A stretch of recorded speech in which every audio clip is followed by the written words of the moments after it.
Vasudevum Om Banjar Guru Brahma Sudevum Om Banjar Guru Brahma Sudevum Om Banjar Guru Brahma Sudevum. For example, why not to make some to have people attending a workshop, but they don't even know they are attending a workshop. It's been prepared before. It's a lot of preparation before. However, it would be great because they will not know that they are attending a workshop. They don't come there with the mind, I am attending a workshop. The objective would be to say, okay, we are gathering, let's see what it takes. So maybe it will not provide something very interesting, maybe yes, and we will see. Yeah, that's the idea, let's say. So you do, performing arts for change. That means you have people in the audience that are, exposed to some sort of new message. The question is, do you want them to become active participants, and in what ways? Don't tell me what you're thinking, show me what you're thinking. How many people in this room have done a DNA test? How can we remember how to live on the planet, how to be on this earth, how to take care of each other, just as a natural thing, not as a special service that we do? Most of the times we are thinking about ourselves only, instead of thinking about the whole. And this discussion is about thinking about the whole. Not until people feel the relevance between them and the earth, or between them with the society, won't they do something in concrete? Because people have to feel, have to be passionate about what they do. 何を次第にして生きてますかということと、何と戦おうとしてますかという2つ。 And when you give people that space and you listen to them, and you listen to what they're really passionate about, you often find there's a complete secret garden or secret landscape under their outer personality.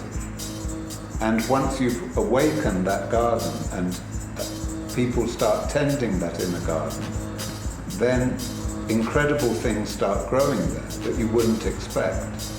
And for me, this is a kind of metaphor that if we can start paying attention to that inner space ourselves as a culture, then what can grow there is infinite in potential. I feel that the world is full of noise and data and distractions, and at some point in time I read that there are 1.3 billion images that are circulated on social media every day. So there is a lot of information, but to pick certain of those information and to communicate that as a story personally by sitting with people one-on-one is very, very powerful, and that's something our ancestors have practiced for a long time. If you take composting, for example, you can tell students that you can compost by this way, and if you do this, X amount of waste will be will be composted, will be recycled, it will be beneficial for the environment, all that. That is one part of information. But on the other part, if you're going to share a story of a 8-year-old, 9-year-old child who's practicing composting at home, who is doing it on a regular basis, and if you can share that story of that child to any people, that influences them more. The power of an idea, if it's valuable, is immense, really. If you have pictures or text or visuals, I think the combination of these words. Or start understanding all this. My name's Arpad Mokshoy, and I'm from Melbourne in Australia. I do a Japanese martial art called Kendo, which is basically, it's sword fighting. It's like Japanese fencing.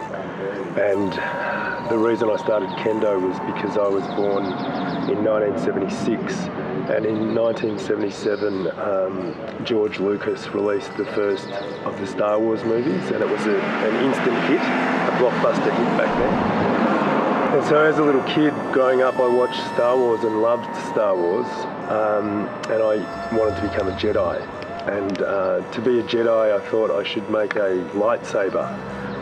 So my brother and I, we spent a lot of time trying to make a lightsaber. Anyway, after that, my father was for the local town newspaper, he was the film critic. He would write articles about. So he took me to see a lot of Kurosawa films, Japan's probably most famous director.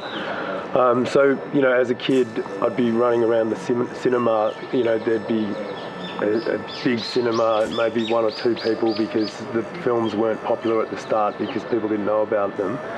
And I'd just be running and playing, and meanwhile on the screen behind me is all these, you know, samurai battles. And so then I was like, oh, instead of a lightsaber, I should make a katana. I don't know if you guys have this cartoon called Captain Planet. And I don't know if it's shown here. Okay, so I watched that from a young age, and it's this blue guy with green hair, and he has all these friends, and he goes around to try to save the world when there's things that happen, when there's toxic waste being spilled into the ocean, or there's factories that are polluting the sky. And I thought it was a cartoon, and I was like, okay, it's an interesting cartoon to see Gaia save the day. But in the end, I would ask my dad, this is just a story, right? It's a cartoon story. He said, no, this is real. This actually happens. And I couldn't believe it. I was like, well, why? Why do people let it happen? And he said, that's just how it is.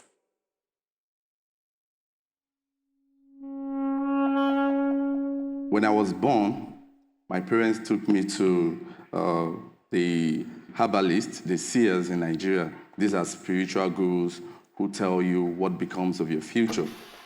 And so they told my parents that I was going to take a different path, that this boy would be great. And so my parents didn't bother to ask how great it would be or what path it would take to be great. They told my parents that I would be great. They were rejoicing, they were excited, and they left.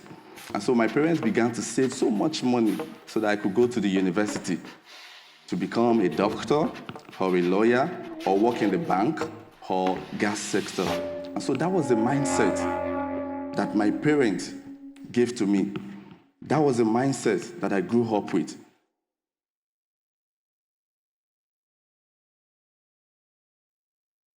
I've been studying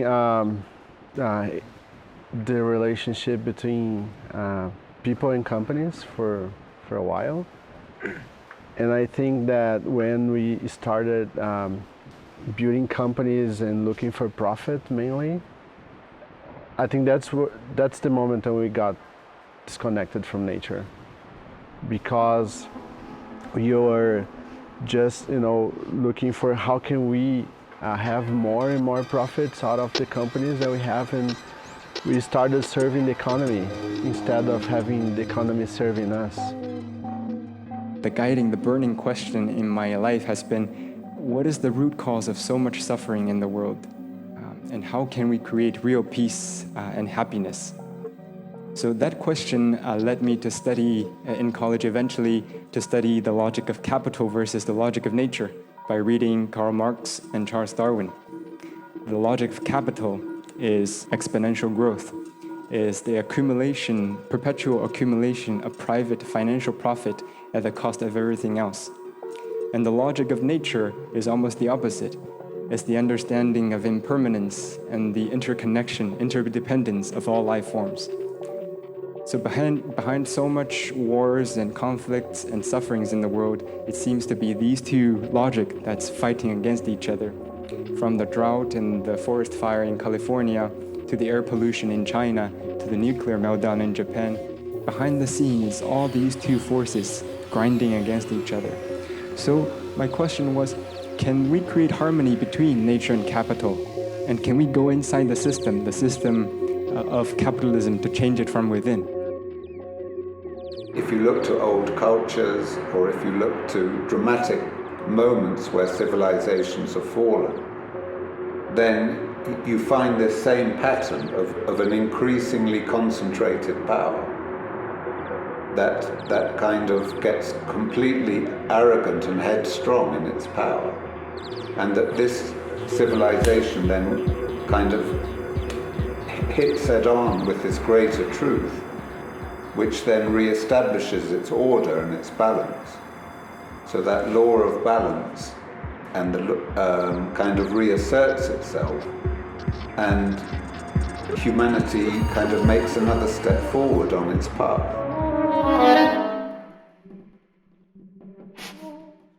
I remember very well, it was on a Friday. I had a very hectic day.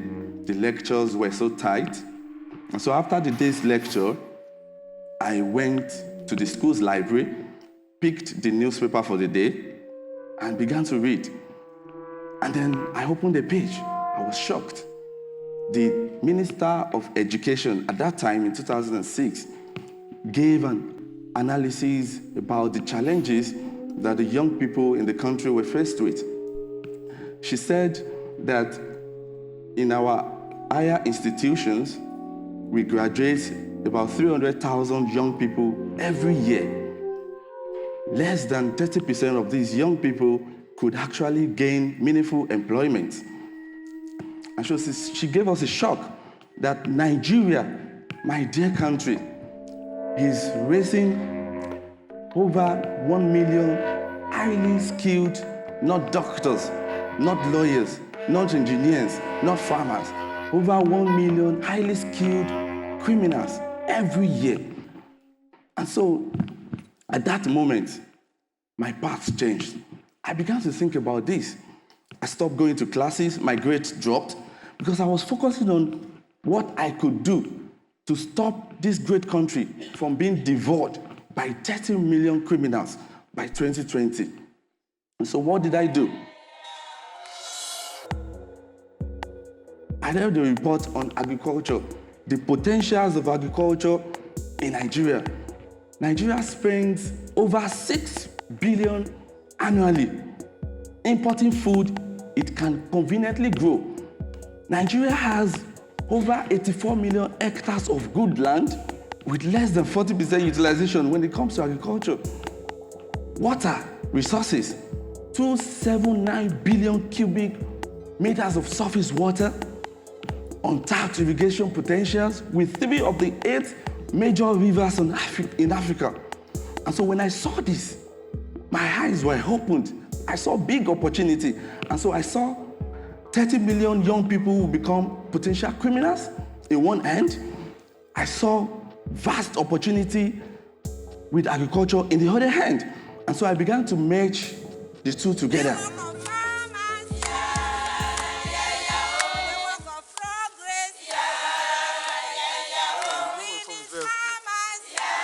Inú mi dùn, ayọ̀ mi kún, àwa obìnrin àgbẹ̀ ẹlẹ́wà. Has to do with what we call twilight, or the time, entre chien et loup, where, a wolf, for example, is taken for a dog, rather, is taken for a wolf.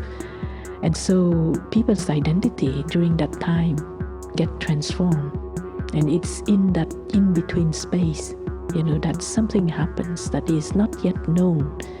And something happens in the space that is not yet defined. It has not a fixed name yet. And it's a time of the day. So it's a question of two lights, two kind of light, right? So you have daylight, you have night light. But instead of the opposition between simply day and night, you have something that leads from one kind of light to another kind of light. In life, very often you encounter impasse. It can be political impasse or it can be a spiritual impasse. But that impasse actually turn out ultimately to be a passage. It is a way of leading you to an elsewhere. Para nosotros los problemas reales están relacionados con salud, están relacionados con nutrición, con vulnerabilidad. Nos estamos metiendo mucho también en temas de género, con desigualdad. Children are in slavery as domestic workers, or they're used as forced labor in the supply chains of clothing, jewelry, agricultural products, and in cotton, cocoa, and fisheries. For a long time, I felt that trade was something that happened apart from me. I was a consumer, I bought something, but I had no relationship with the farmer that grew it or the person that made it. How many of you in 20 years' time will think, actually, yes, you were a part of the modern slavery that we have in our economic system today? I think that's one of the things that we're going to look back on and really kick ourselves in the butt for. Like, how could we do that to each other? We are all the same on the inside. The outside is different, we might sound different and speak different, but we are all the same, and we should not look at each other differently and put people in a box because of the color of their skin. The Buddhists, they talk about the three poison, symbolized by the boar, the pig, the snake, and the rooster, the bird.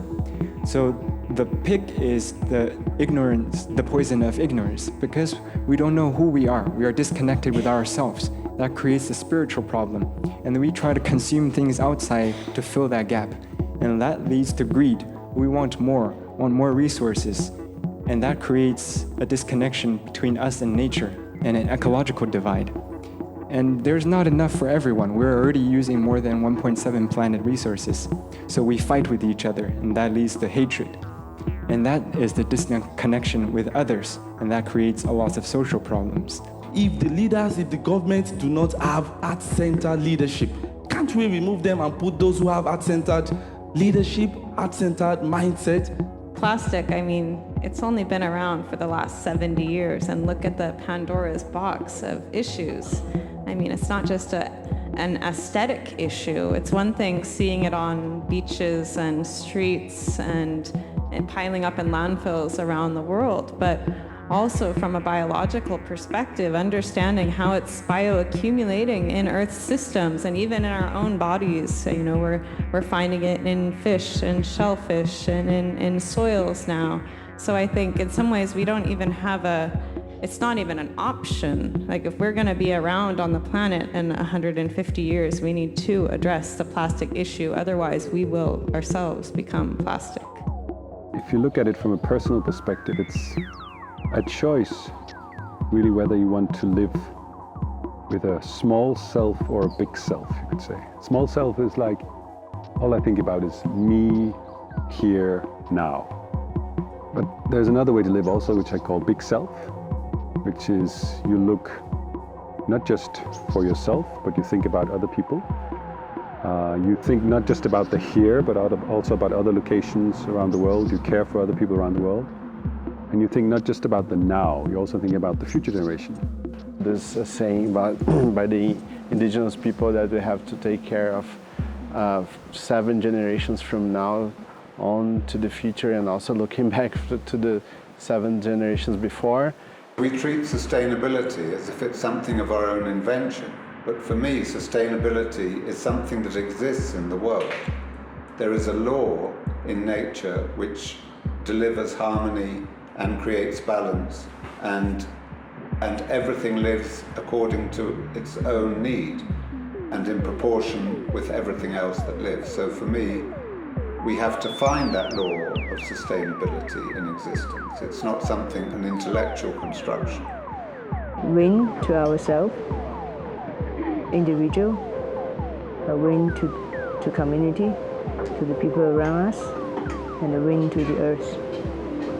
If what we do and the way we live the life doesn't fulfill these 3 goals, it's not sustainable.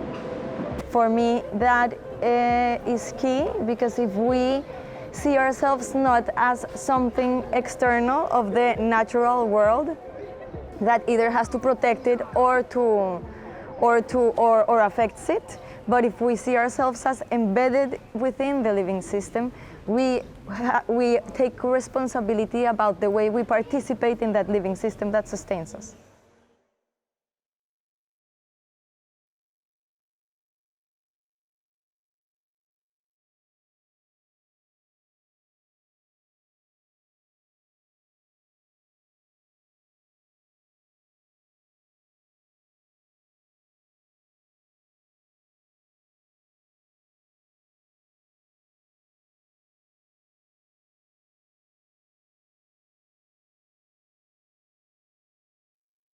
I think there's a lot of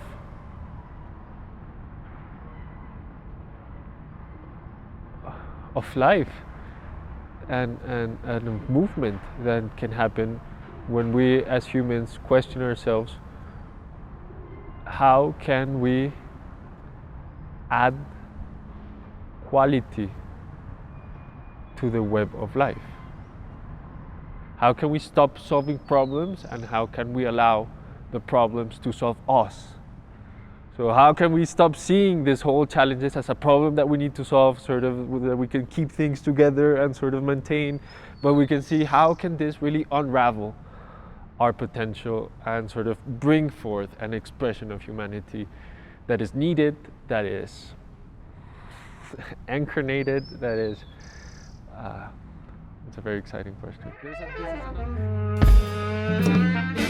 I have no idea what can happen. In Japan, we have other concepts that have been around longer than the word sustainability, and the closest translation that I like is kyosei, which is the Chinese characters together and to live together, and that's exactly what we're doing on this planet. We're living together. It's like a big shared house, you know, and we have the ants, and we have the monkeys, and we have the mold, and you know, and different types of people, and so I think really what the question is how do we live together? That was the thing that was in my mind when I was working with looking at landscapes in India. And I'll give you an example from Rajasthan, where we were, where our partner had revived the very first river. There was a very small river, about 40 miles, and with about 70 villages along the course of that river. And I mean, I say river, it wasn't a river when our partner went there. It had been dead for about 60 or 70 years. There was not a drop of water in it. In fact, it looked like a road. And in those 70 odd villages, whoever was young and able to work had to leave farming and go to the cities to find some work so they could send some money back. So you can imagine over a period of time how apathetic people become. There is nothing, you're just eking an existence out. That, of course, is a complete breakdown of sustainability. In such a scenario, when they remembered in conversation with the person from outside who came, our partner Rajendra, helped them think that there was something that they used to do in the past. There was a traditional wisdom in the area that used to help them keep the water which used to fall from the sky. The water in India comes during the monsoon, which is 4 months in a year, and that's got to really be kept, because then the rest of the year, that is what you use. So when the villagers remembered that, when they remembered that, oh, we used to do something in the past, and the principle is slow, store, and filter. Slow the water, filter it, and allow it to regenerate the landscape. And over a period of time, the river became alive. The river started flowing. When it flowed, the first year it flowed for 3 extra months.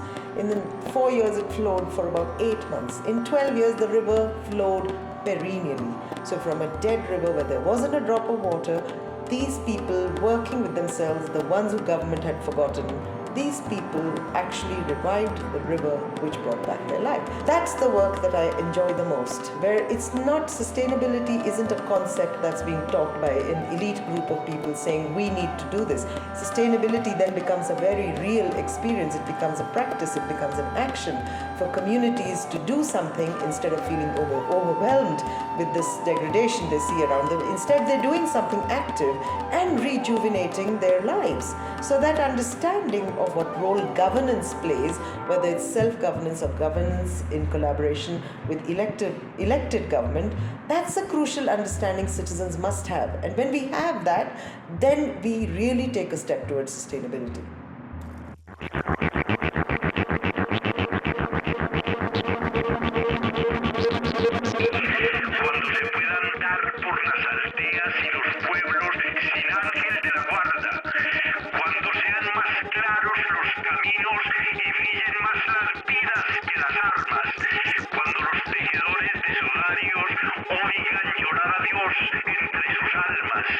Cuando la libertad entre a las casas con el pan diario, con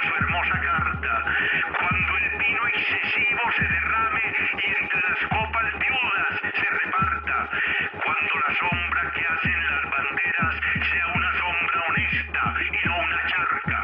Cuando en lugar de sangre por los ríos corran caballos, flores sobre el agua. Cuando la paz recobre su paloma y acudan los vecinos a mirarla. Cuando el amor sacuda las cadenas y le nazcan dos alas en la espalda, solo en aquella hora podrá el hombre decir que tiene patria. Even when walls are raised, the problems are not solved. Very clearly, it's not solved. So people defy the walls, and they said, the higher the wall, the deeper we dig. So you have an economy, of power that erect, this partition in order to cut off, and then you have another movement, which is a question of digging underneath, go deeper and deeper and deeper to undermine the foundation. Es una forma de darnos cuenta de que la gran riqueza de nuestro territorio es lo que nace de la tierra, no lo que está debajo de ella.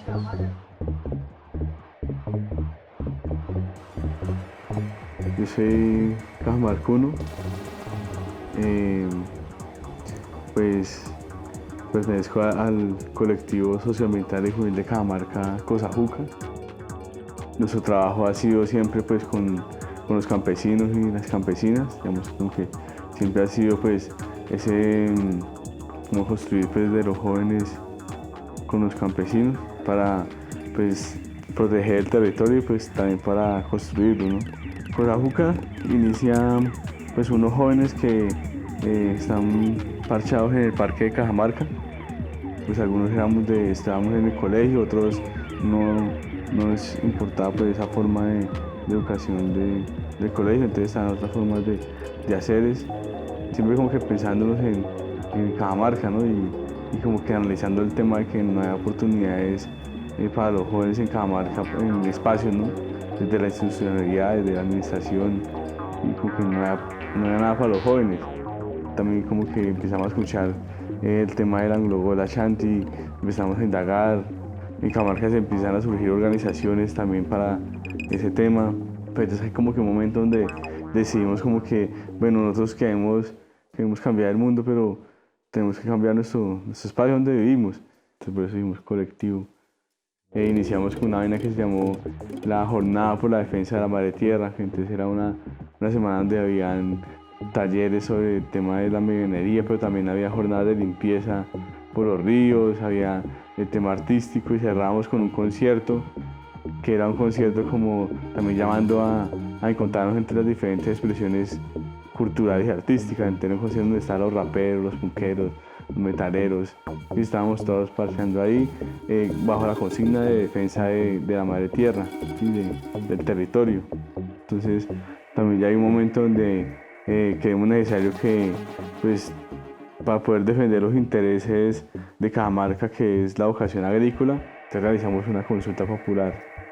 To say no to mining through a legal mechanism of democratic participation, and to tackle the thought that by saying no to mining, they're blocking development. There are other ways of bringing well-being and livelihoods and development to a municipality, and Cajamarca is proving that it is a real possibility to envision a future beyond extractivism, beyond the use of non-renewable resources. En las negociaciones con las FARC, el gobierno dijo que no se negociaba el modelo económico, que eso no entraba en discusión y que no se tocaba. La insurgencia en ese momento lo aceptó, pero 6 meses después, Cajamarca le dice al gobierno: no, espera un momentico, hay que replantear ese modelo extractivista que está implementando acá en el país. Es necesario darnos la discusión. Y empieza una oleada, como le digo, de consultas populares, ¿sí? Se viene la de Cumaral, ¿sí? Se viene la de Arbeláez, la de Paz, que se viene una serie de consultas populares donde las comunidades dicen: no, es necesario repensarnos ese modelo extractivo que quieren implementar. No nos han preguntado a las comunidades qué es lo que queremos. More and more, after working with companies for some years, it's becoming evident this state of crisis that companies are facing, that's rooted in the way in which humanity is undermined. We were told that globalization was going to lead to convergence, but it's not. It is at some point going to convergence, but because it is going to convergence, people are also coming back from their roots, their local, whatever it's regional, local or national, we don't care. But this is what is really happening. And the companies there start to be aware of this.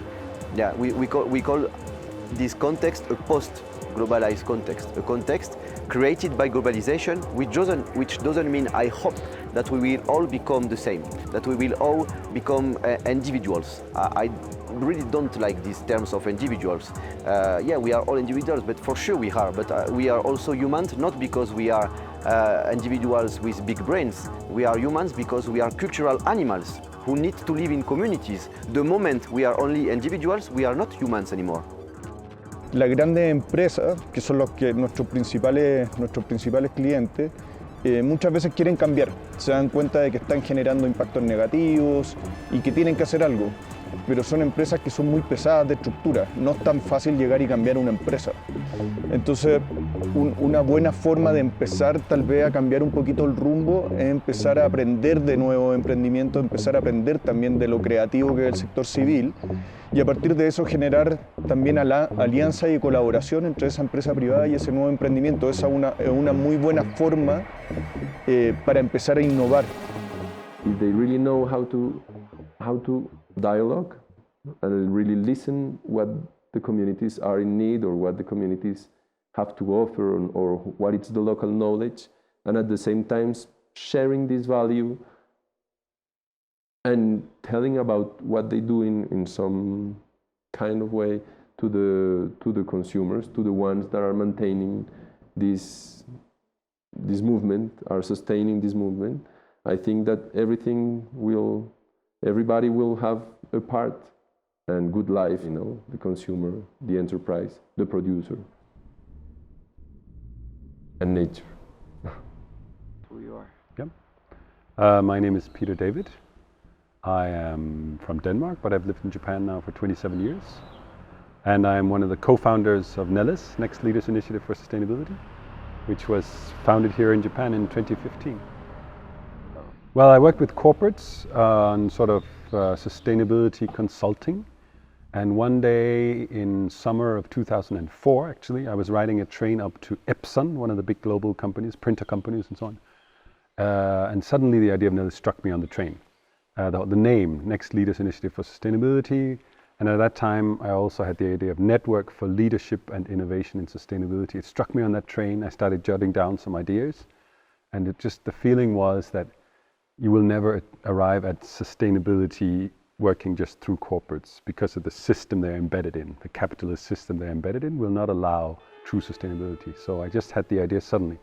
We need to create this network of next generation leaders for whom this is just the natural way to make decisions. Regardless of whether you're in health or in agriculture or in finance or whatever, you cannot make a decision without considering social and environmental aspects. It's just so natural to you. So those are the leaders that we want to have thousands or tens of thousands or hundreds of thousands of, in my view, but that's just one view. Remembering that we're also nature and that nature speaks in human terms through us. We are borderless. We're not Japan, we're not India, we're not US, we are one world. And we face the same challenge across the universe. In Hawaiian philosophy, there is a concept called Malama Honua. Malama Honua means taking care of the island Earth. And though we are in different parts of the world, we are in this earth as one. And what happens in one place affects others because earth is our home. So how can we be part of the disruption, positive disruption? Uno está dentro de un sistema, entonces muchas veces es difícil ser coherente con todo, ¿no? Lo que importa es al menos plantearte cada día como si lo que estoy haciendo realmente está ayudando a vivir en una sociedad, en un planeta mejor. Yo creo que ya solo preguntárselo ya es un buen paso, digamos. Y de a poquito creo que va a ser más fácil ser coherente. If we love to eat beans, then we should grow beans. Beans does well, or it goes well on our soil. Our forefathers used to grow beans, so why don't we grow our beans? In my exploration, I came across something called permaculture and nonviolent communication and mindfulness and all these really amazing things that we've always had. Indigenous cultures, all of our ancestors have been practicing that has allowed us to come this far on our journey as people. So how do we bring that back into our lives, and how do people in the cities bring that into their lives? Because I think that's really the challenge. In Melbourne, where I'm from, we have a huge coffee culture. It's absolutely ridiculous. You can get about 5 different types of lattes and all different sorts of milks and things. So the takeaway coffee cup, which has a plastic liner on the inside, is not actually recyclable. And there was a documentary that a journalist in Australia, a well-known journalist, brought out a couple of years ago, and he filled up a whole tram full of takeaway coffee cups and said this is just how many he collected in a day from bins around. And I think putting it in people's faces like that really triggered behaviour change, and all of a sudden overnight we saw this huge groundswell in Melbourne of people buying reusable keep cups, and now they're like a very popular type of thing that people take on. I've got a keep cup and I take it everywhere. So officially when I was 14 I stopped eating meat, and I wanted to influence my friends. So when I was in school, when there was cafeteria time, break time, lunch time, I would go and tell them, oh, what are you eating? Do you know where it comes from? Do you know the suffering that they went through? And they just tuned me out. And looking back, thinking if I was them, I probably would have thought I was quite annoying myself. But I realized pointing out faults in other people was not the way to move them to action. But instead, by being the change, by doing what you do, you will end up influencing people. So what I turned to do instead was I would order something and be like, oh wow, this tastes really, really good. Do you want to try some?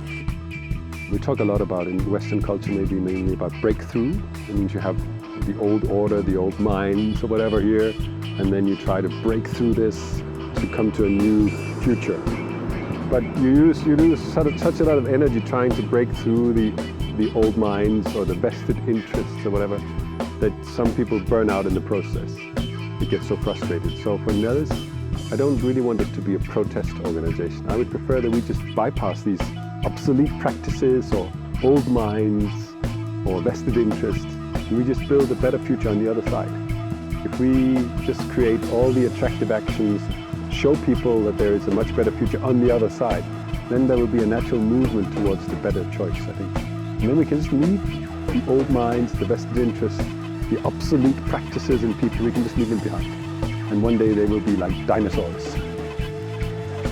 If you have to instill a behavioral change, a consciousness towards ecology, an ecological consciousness, it's best done when you're a child.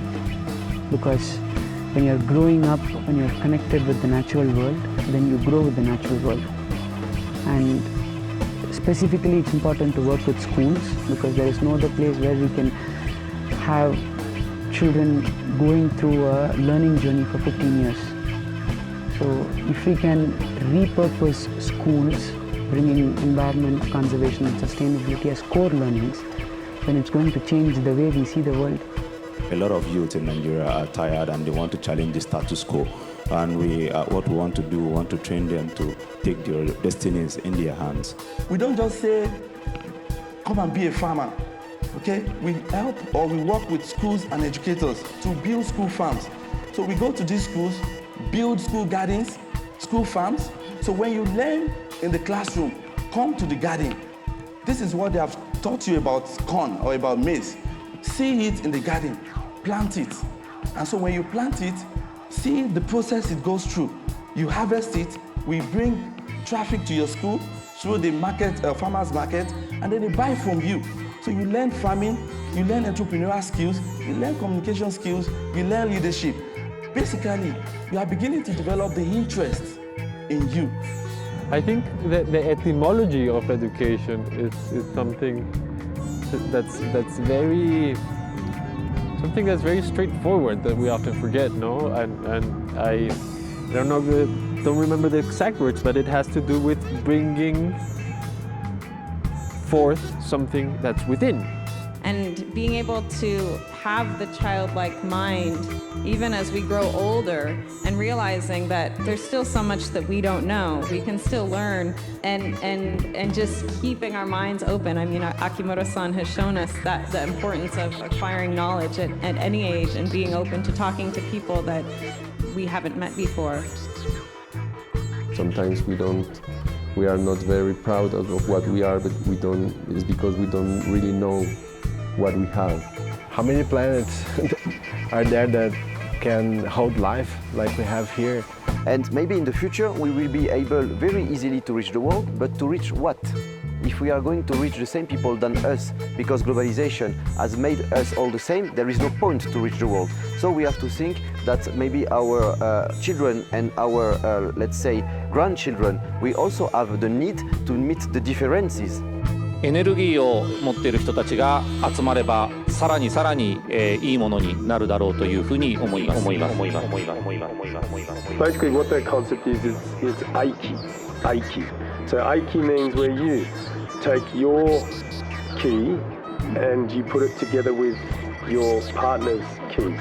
And then you do something together, right? So for example, in dancing you connect and then you dance. In Kendo you connect and then you fight. We are now doing the same thing, right? So right now we're connecting to the force because we are sharing the energy between us, and that also connects us into the wider. This is the start of a very collaborative period. Preguntándole a los jóvenes cómo se piensa el territorio, preguntándole a los niños cuál es la cosmovisión del territorio que tienen ellos y cómo construimos un territorio entre todos. Like a new thought in the mind, where all the synapses suddenly synchronize in a new picture, in a new vision. The power is in our hands now. We have everything we need to do the change. We know we can live in this world without poverty. We know we can distribute resources better. We are the ones that we are waiting for, right? The actions we need to take have to go beyond sustainability. Where we go beyond sustaining, we also do repair, we also rejuvenate, we also resuscitate, we also revive, so that it can then reach that level of being able to sustain by itself. To reduce what you need, to refuse what you do not need, to recycle what you can, to repurpose what you have, and to rot what can be composted. Sometimes it might take a long time for this ripple to reach everyone. But if we gather together, we organize the movement, boom, that is like the exponential effect will just spread out. And showing people's faces, like who are the people that drive this change, championing that, and then sending it across the network so that the message circulates. And the more you do that, the more other people are inspired to step up. And doing that, not just talking, but listening. We have two ears and one mouth, but sometimes it seems that our mouth has a priority. And as long as my heart is in the right place, that'll ripple out. And the quality of what I'm spreading is going to be a lot more powerful.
lo que puede realmente salvar a los pueblos en todos los sentidos de un destino trágico es la memoria.